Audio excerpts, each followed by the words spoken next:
ഈ അടുത്ത് കല്യാണം കഴിഞ്ഞിട്ട് കുഞ്ഞുങ്ങളാവുന്ന ഒരു ദമ്പതികളാണോ നിങ്ങൾ, അല്ലെങ്കിൽ കുഞ്ഞുങ്ങൾ ഉണ്ടാവാൻ പോകുന്ന ദമ്പതികളാണോ? നിങ്ങളൊന്ന് ആലോചിച്ച് നോക്കുക. നിങ്ങൾ ഭർത്താക്കന്മാരോടാണ് എനിക്ക് പറയാനുള്ളത്. നിങ്ങൾ വൈഫ് ഒരുപാട് ദേഷ്യപ്പെടുന്നുണ്ടോ? നിങ്ങളുടെ അടുത്ത് ഒരുപാട് വാശി കാണിക്കുന്നുണ്ടോ?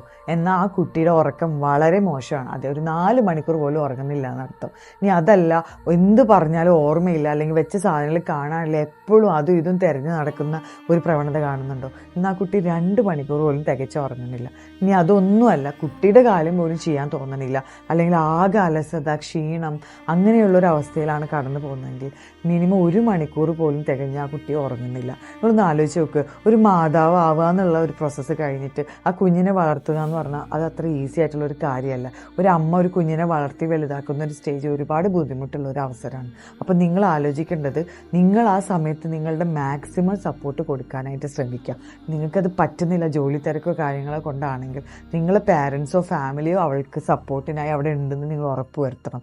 കാരണം ഒരു കുഞ്ഞ് വളർന്ന് വലുതാവുക എന്നുള്ളത് അമ്മയുടെ, അച്ഛൻ്റെയും ആ കുടുംബത്തിൻ്റെയും ഉത്തരവാദിത്തമാണ്.